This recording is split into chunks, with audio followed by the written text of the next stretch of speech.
dusta. Walaupun kita ini berdusta, mulut kita berdusta, wajah kita kelihatan orang pendusta. Nggak percaya? Babi Haikal nggak percaya? Pendusta kan kelihatan wajahnya pendusta kan? Percaya duit ada 11.000 triliun di kantong saya, kelihatan nggak yakin kan? Orang kalau punya 11.000 triliun ngapain utang 1.000 triliun? Kejar-kejar sana, kejar sini mau utang. Nggak meyakinkan.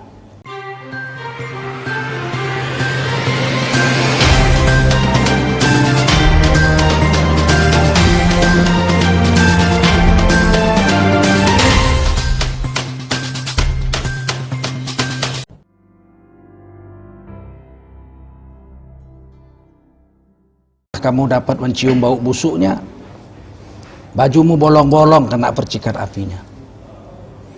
Kalau kita berkawan sama orang-orang yang sholat, memelihara sholat, ya lama-lama kita ikut sholat. Tapi kalau kita berkawan sama kelompok orang-orang penghisap ganja, meskipun kita kumpul di situ nggak ikut ngisap ganja, datang polisi digerebek, tangkap, kita dibawa juga walaupun kita nggak menghisap ganja. Jadi kawan-kawan itu penting. Merubah kawan itu sunnah Nabi. Nah, kalau kita mau hijrah, tukar kawan. Itu mesti. Kalau saya naik mobil berenam dari Medan ke Jakarta, 5 tidak sholat, 1 orang sholat. Kita naik mobil nih, mau berhenti zuhur sholat, yang 5 bilang, ya kamu sholat cepat. Nah, nanti asar sholat lagi, oh kamu sholat melulu, sana sholat cepat, kami tunggu.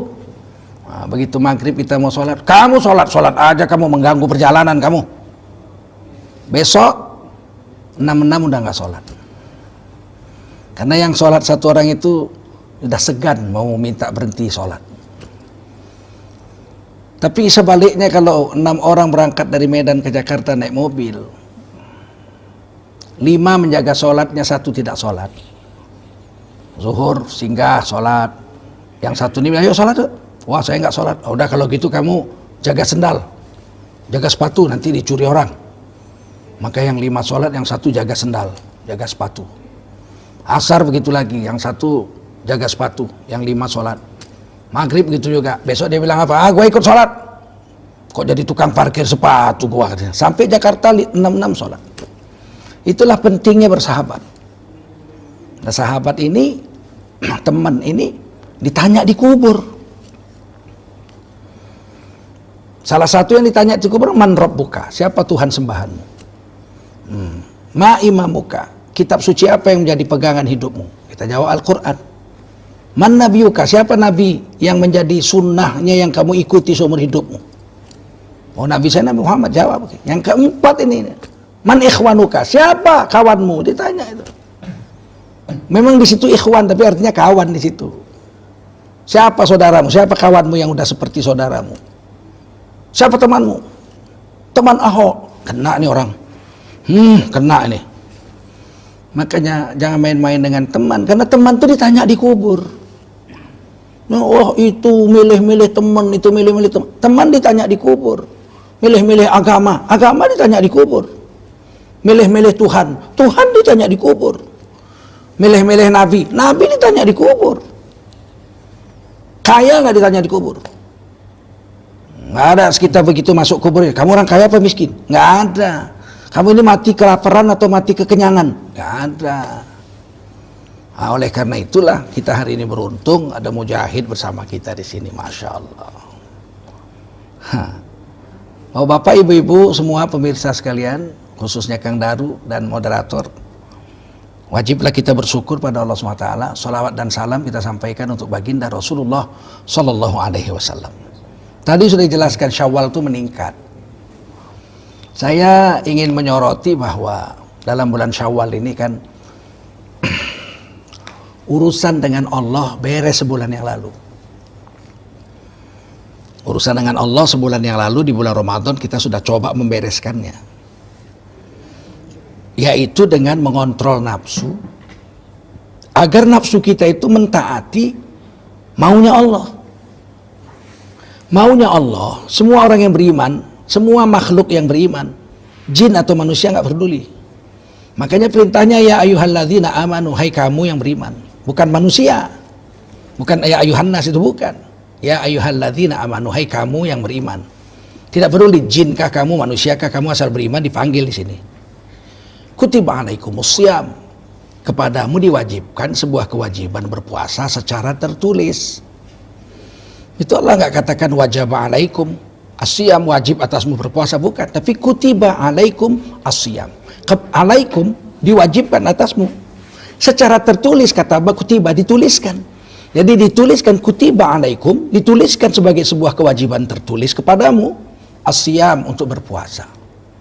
Seolah-olah Allah ingin beritahu, puasa ini meskipun perintahnya cuma sekali di Quran, Al-Baqarah 183, tapi Allah seolah-olah mau beritahu sama kita, ini perintahnya cuma sekali, tapi ini tertulis. Jangan kau tukar, jangan kau hapus. Kama kutiba 'alal ladzina min qablikum. Orang sebelum kamu itu, Yahudi, Nasrani, diwajibkan juga puasa di kitab sucinya, tapi mereka hapus. Nasrani mereka tukar. Sekarang nggak ada lagi puasa menahan lapar haus, yang ada menahan perasaan aja. Mereka tukar. Padahal Yahudi Nasrani di zaman Nabi Musa, Nabi Isa, mereka puasanya itu 40 hari 40 malam. Puasanya namanya puasa wisol. Sahurnya jam 9 malam, bukanya besok jam 9 malam, sekaligus makan sahur lagi. Selama 40 hari. Nah, itu zaman Nabi Musa, nama Nabi Isa masih begitu, di dalam kitab Taurat begitu. Setelah Nabi Muhammad, perintah berubah. Minal fajri, thumma atimmu siyama ilal lail. Mulai dari terbit fajar, kemudian sempurnakan puasamu ilal laili. Menyentuh bibir malam aja. Enggak sampai malam. Ini bedanya kita dengan Syiah. Kalau Syiah itu, thumma atimmu siyama hatta laila. Sampai masuk malam. Makanya mereka buka puasanya enggak maghrib. Nah, kalau di masjid-masjid Syiah mereka itu maghrib kumpul, makanan udah disediakan di depannya, mereka duduk, azan maghrib nggak ada, masjid Syiah nggak ada azan maghrib, jadi mereka nggak makan. Nanti setelah terbit bintang-bintang, azan isya baru mereka makan, baru mereka sholat maghrib digabung dengan isya. Karena mereka itu mengartikan puasa itu, buka puasa itu hatta laila, sampai betul-betul malam, sedangkan kita ilal laili, sekedar menyentuh bibir malam aja gitu sudah buka. Nah, itu undang-undangnya Rasulullah Muhammad SAW, undang-undangnya Nabi Musa, undang-undang Nabi Isa. Mereka itu sekali makan untuk sahur, sekali makan untuk buka, begitu selama 40 hari. Mereka tukar, hilang, nggak ada lagi. Kamu itu kata Allah diwajibkan puasa secara tertulis, jangan tukar. La'allakum tattaqun, sebulan aja kamu puasa sungguh-sungguh, kamu berubah dari orang beriman menjadi orang bertakwa. Kan diingkat itu. Dari orang beriman sebulan, la'allakum tattaqun, berubah jadi orang bertakwa. Kan tinggi sekali bedanya itu. Orang beriman masuk surga setelah ditimbang amal. Fa amma man sakulat mawazinuhu fahuwa fi 'ishatir radiyah. Kalau ditimbang amal orang beriman lebih banyak baiknya dari jahatnya. Baiknya 1000, jahatnya 999. Setelah ditimbang masuk surga. Tapi ditimbang dulu.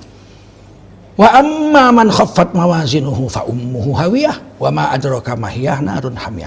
Kalau ditimbang amal ternyata pahalanya cuma 999, dosanya 1000. Meskipun beriman, setelah ditimbang ini dia masuk neraka dulu. Sampai dosanya lebih banyak dari pahalanya. Walau tidak lama tapi masuk dulu. Nah, Allah nggak mau kita mati dalam keadaan beriman seperti itu mutunya.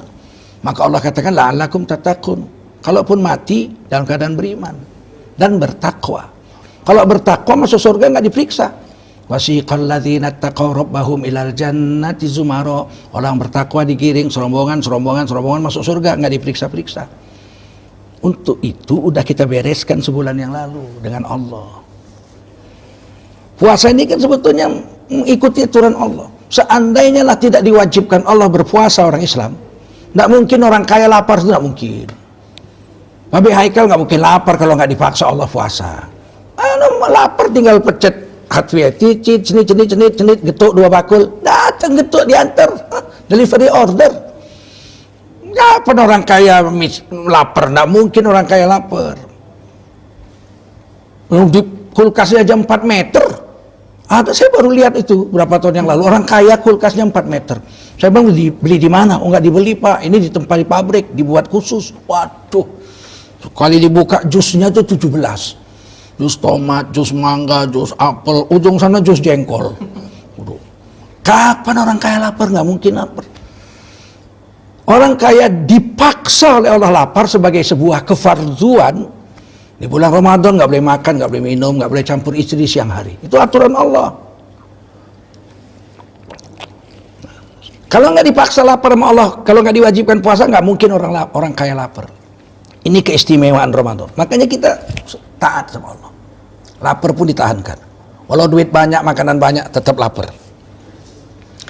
Hebatnya puasa Ramadan itu, yang diharamkan itu yang halal-halal. Ini harus kita pikir ini. Bukan diharamkan, orang puasa haram makan babi. Nggak puasa pun nggak boleh makan babi. Orang yang sedang berpuasa makan haram makan daging anjing. Nggak usah puasa pun daging anjing nggak boleh makan.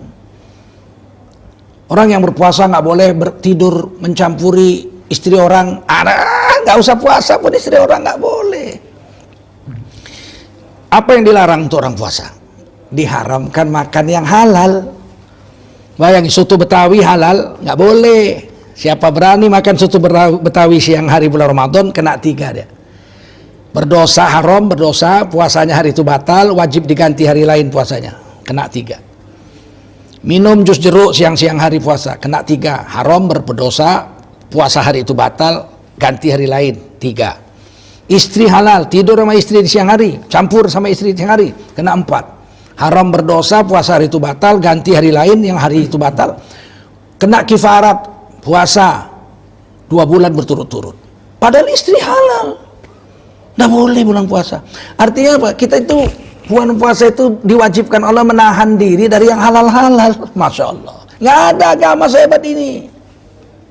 Kalau menahan diri dari yang haram, agama lain pun ada syariat seperti itu. Tapi menahan diri dari yang halal, cuman kita orang Indonesia, orang Islam aja yang ada, nggak ada yang agama lain. Supaya apa sih? La'allakum tattaqun, supaya setelah Ramadan kamu bertakwa. Nah, ulama mengajari kita ukuran takwa menurut puasa ya. Kalau menurut sholat lain, menurut zakat lain, menurut haji lain. Semuanya ujungnya takwa juga, tapi takwa menurut puasa ukurannya 2.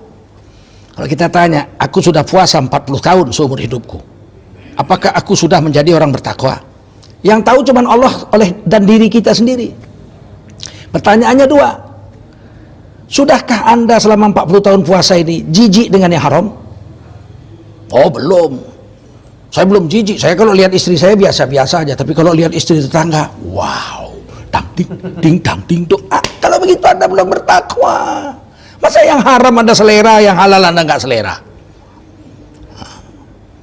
Oh, saya yang haram-haram sudah jijik. Bagus, tinggal selangkah lagi.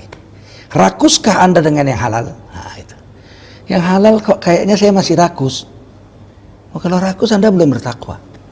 Sebab selama puasa yang halal aja nggak diambil, nggak dipegang, nggak dimakan, nggak diminum. Masa setelah puasa sebulan penuh masih rakus dengan yang halal? Kalau kita sudah bisa menahan, saya yang halal-halal sudah nggak rakus, yang haram-haram sudah jijik, Anda orang bertakwa. Jadi kita itu bisa ukur diri kita, karena ini hati nggak pernah dusta. Rasulullah bilang, ambil fatwa dari hatimu, hati nggak mau dusta. Walaupun kita ini berdusta, mulut kita berdusta, wajah kita kelihatan orang pendusta. Nggak percaya? Babi Haikal nggak percaya? Pendusta kan kelihatan wajahnya pendusta kan?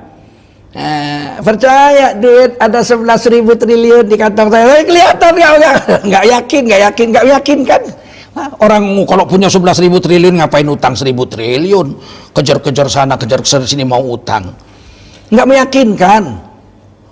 Kalau kita itu orang yang hatinya tak dusta, di mulut ngomong tuh hatinya itu nampak jujur, orang mendengarkannya itu bergetar. Kalau bohong lah, istrinya nanya, bang, kok lemes banget sih asar ini? Puasa. Benar abang puasa? Padahal dia udah makan di restoran tadi. Habis zuhur dia udah makan. Ya apa kamu nggak lihat saya lemes? Tapi kelihatan wajahnya itu bohong. Istrinya bilang, kok kayaknya abang bohong ya?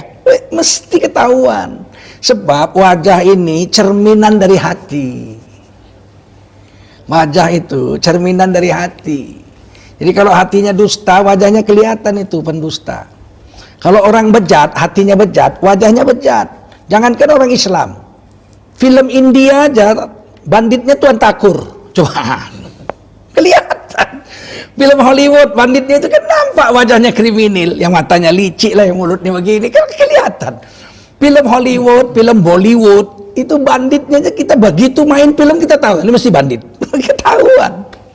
Sebab wajah itu cerminan hati. Kalau orang hatinya baik, wajahnya pun tenang itu, sejuk, tenang, nyaman. Matanya nggak begini-begini.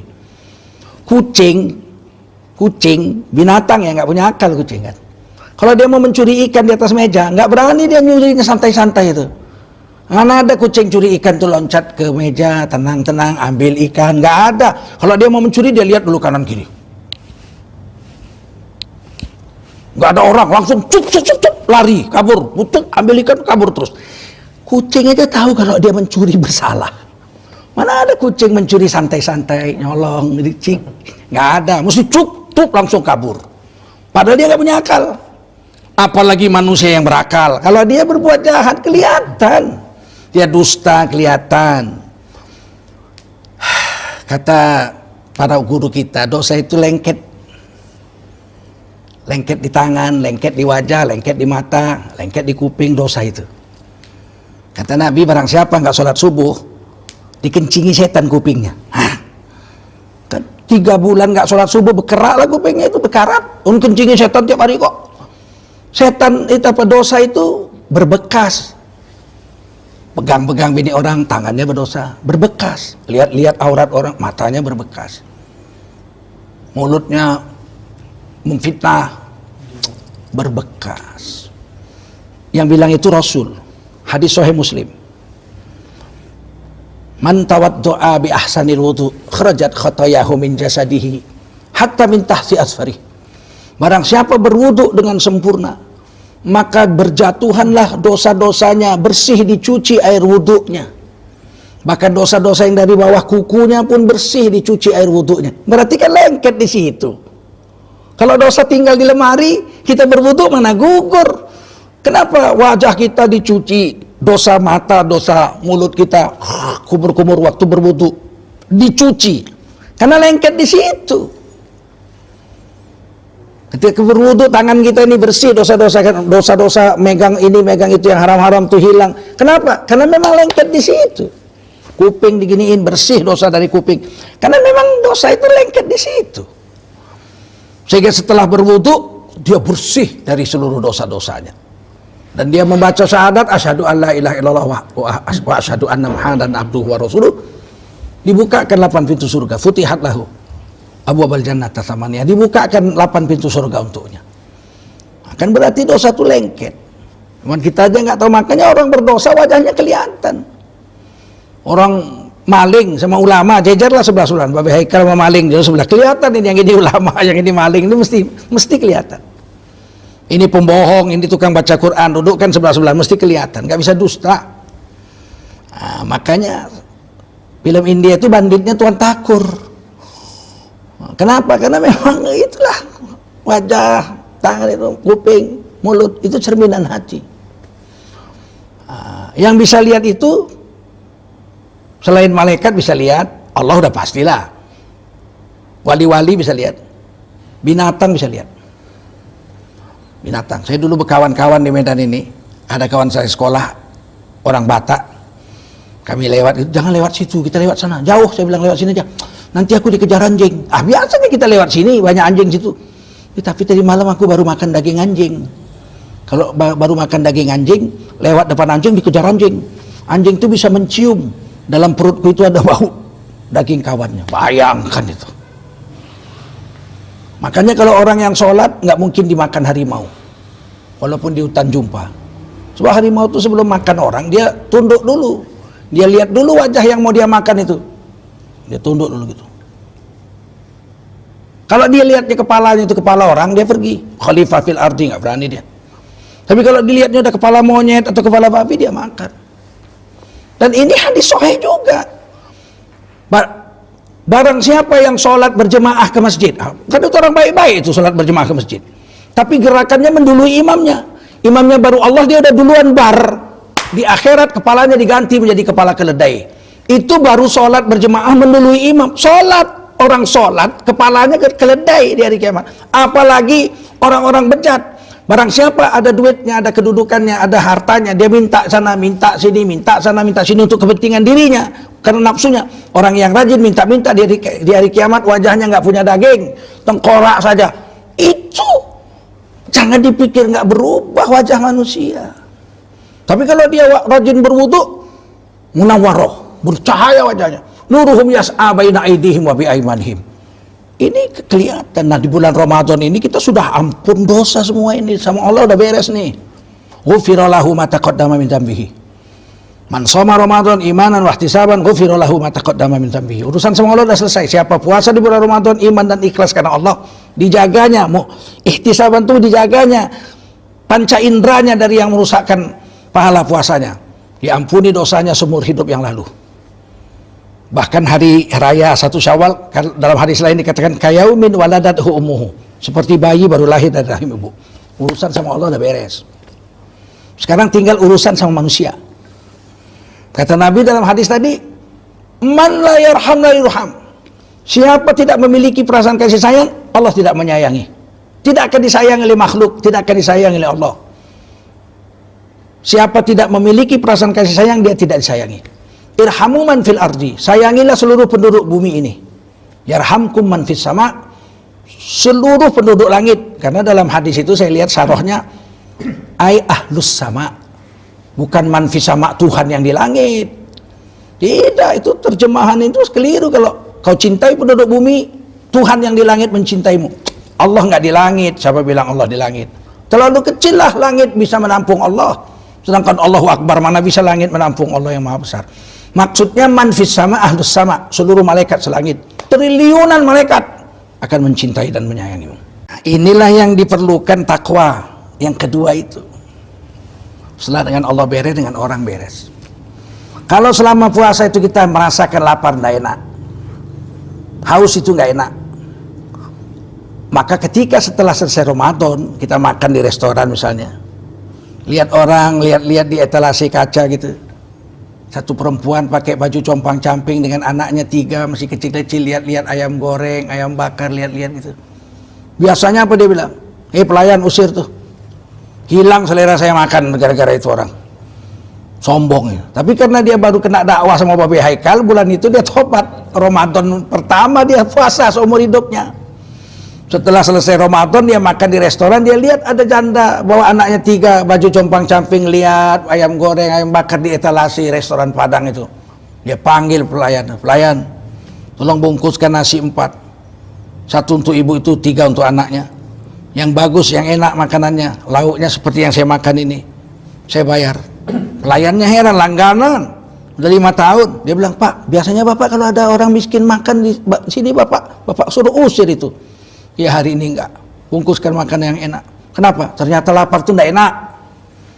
Saya sebulan penuh lapar, waduh, begitu beduk maghrib saya bisa makan. Ini orang miskin, dia lapar, nanti sampai beduk maghrib dia tetap lapar. Karena enggak ada yang mau dia beli, duit enggak ada. Jangankan mau bayar BPJS dia, mau makan aja enggak ada duit. Nah, sudah keluar rasa kasih sayangnya itu. Istrinya pun terheran-heran, Bang, kita udah 7 tahun kawin Bang, nggak pernah Bang sedekah makanan sama orang miskin.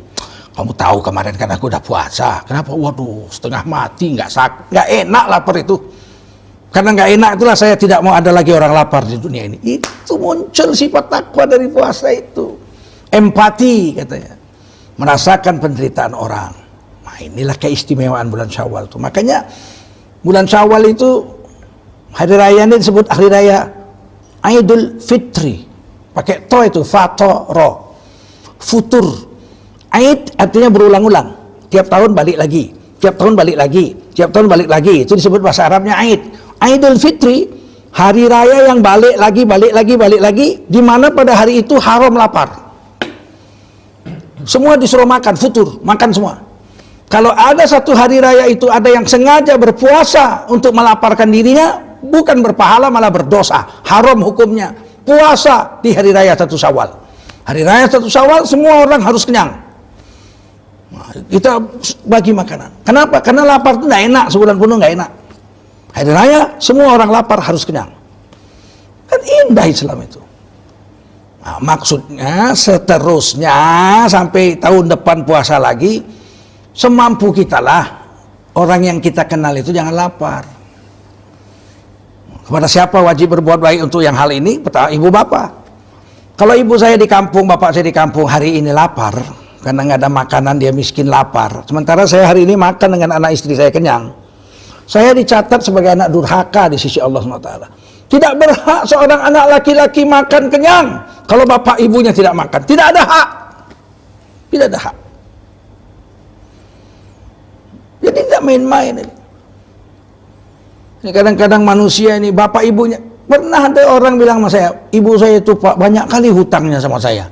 Tiap bulan datang utang duit, tiap bulan capek juga saya ngutang ibu saya. Ibunya utang sama dia, innalillah. Macam rentenir aja lu ngasih utang sama ibu lu.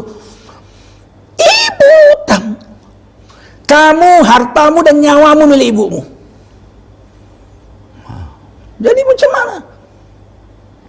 Baru zabil qurba, kerabat dekat. Nah, dengan lapar, puasa, nggak enak, haus, nggak enak ini kita mikir, saudara kita siapa lagi yang perlu kita bantu? Karena kalau kita ini kaya raya senang, kerabat kita, saudara kita, maksudnya abang, adik, paman, bibi, ponaan, sepupu, itu miskin, kita bukan dihina Allah aja, dihina manusia. Manusia ikut menghina kita. Kalau Allah udah jelas lah. Al-bakhilu ba'idun min Allah. Orang bakhil, pelit, kedekut, medit, koret, sapilik kali yang banyaklah bahasanya itu. Itu jauh dari Allah. Allah jijik. Nah, kalau misalnya saya kaya raya nih di Jakarta nih, semua orang kampung saya tahu. Adik saya miskin, sepeda aja nggak punya. Setengah mati cari duit. Apa kata orang kampung? Adik itu masuk ke masjid, sholat zuhur, mukanya merah kena panas. Orang bilang apa? Kasihan ini si Bejo ini abangnya kaya raya tuh di Jakarta, Tengku Zulkarnain, kaya raya, mobilnya aja, Rubicon gede, kaya raya, masya Allah. Tapi adiknya melarat begini nggak pernah ditolong. Sontoloyo itu abangnya itu, nggak ada otak kata orang Medan abangnya itu. Jadi kita nggak nolong saudara kita aja, orang kampung kita menghina kita. Apalagi Allah SWT yang sudah memerintahkan berbuat baik itu kepada orang tua, zabil qurba, kerabat dekat. Baru wal yatama, ya anak yatim itu nomor 3. Barangkali kita pikir ya, manajemen Islam itu kok nomor 1 bapak ibu, nomor 2 kerabat, saudara-saudara kandung kita, paman kita, bibi kita, keponaan kita. Nomor 3 anak yatim. Kenapa anak yatim nomor 3? Nah, begini ceritanya. Anak yatim yang punya kerabat, diurus kerabatnya. Kalau saya punya sepupu, bapaknya mati, anaknya kan yatim tuh. Saya paman sepupunya ngurusin yatim itu. Kamu nggak usah minta kemana-mana anak-anakku, minta sama pamanmu. Saya urus. Sehingga datang orang kaya bawa harta, mau ngasih anak yatim itu, anak sepupu saya itu. Kamu Udin, Anwar, ya, ini saya berikan hadiah untuk kamu, ini apa sedekah untuk kamu. Nggak usah Pak. Kami sudah ditolong Pak Cik kami anak yatim, tapi ada kerabat bapak kami. Allah memerintahkan berbuat baik pada kerabat. Saya ini kerabat, udah diurus oleh kerabat-kerabat kami. Sekolah kami, makan kami, pakaian kami udah beres. Listrik semua udah beres. Akhirnya orang kaya ini, kemana saya berikan ini? Saya sebatang kara kata orang kaya ini. Oh, kamu cari orang anak yatim yang nggak punya saudara juga. Jadi orang kaya yang punya saudara, dia urus saudaranya. Orang miskin yang punya saudara, diurus saudaranya. Orang kaya mengurus saudara yang miskin. Orang miskin yang nggak punya saudara diurus oleh orang kaya yang nggak punya saudara. Karena orang kaya yang punya saudara, dia urus saudaranya. Orang kaya yang nggak punya saudara, dia mau urus orang miskin. Wah, saya nggak usah Pak, saya udah diurus oleh kerabat saya. Bapak urus aja yang sana itu. Ada 3 orang miskin nggak punya saudara Pak. Karena bapak nggak punya saudara, kesana aja. Beres. Baru wal masakin, orang miskin. Itu garis-garisnya ke bawah. Supaya bermanfaat, kita menolong saudara kita. Jangan ada orang Islam ini yang saudaranya miskin. Yang paling penting Bapak Ibu, saya peringatkan kepada diri saya dan kita semua. Kalau kita laki-laki punya saudara perempuan yang miskin, Lebih baik kita yang lapar daripada adik perempuan kita itu yang lapar. Karena begini jalannya nih, ini jalan. Ketika bapak saya wafat, bagi warisan saya itu dapat 2 kali lipat dari saudara saya yang perempuan. Saudara saya yang perempuan dapat 500 juta, saya dapat 1 miliar. Kenapa Allah membuat laki-laki dapat 2 kali lipat perempuan? Karena laki-laki wajib menghidupi. Seolah-olah Allah ingin katakan pada kita, ini kamu laki-laki, anak laki-laki dapat 1 miliar, saudara perempuanmu dapat 500 juta, separuhnya. Ingat ya, kalau nanti saudara perempuanmu ini melarat, suaminya meninggal dunia, dia jadi janda, kamu harus hidupin karena kamu dapat 1 miliar. Jangan kamu suruh ini adik perempuanmu jadi tukang pijet di hotel, digangguin orang. Jualan sayur, jualan kangkung, pergi sana. Di jalan-jalan tuh naik angkot, dipegang-pegang orang di pasar-pasar itu. Kamu dulu dapat warisan 2 kali lipat. Sekarang adikmu itu miskin, susah, suaminya meninggal dunia, anaknya yatim, kamu urusin itu. Jadi kita beritahu sama istri kita, wahai istriku, adik perempuanku sekarang janda, dia punya anak 3. Kamu ingat, saya ini dititipkan Allah 2 kali lipat dulu harta. Sekarang dia sudah miskin, saya harus tolong, kamu harus ngerti. Itu adik saya, walaupun sama kamu ipar, tapi sama saya adik kandung. Yang mana nanti di akhirat kalau dia melarat, kalau dia jahat, gara-gara gak ada duit dia berbuat jahat cari duit, abangnya duluan ini, suamimu duluan ini akan dibuang ke neraka jahanam. Nah, ini mesti diingetin.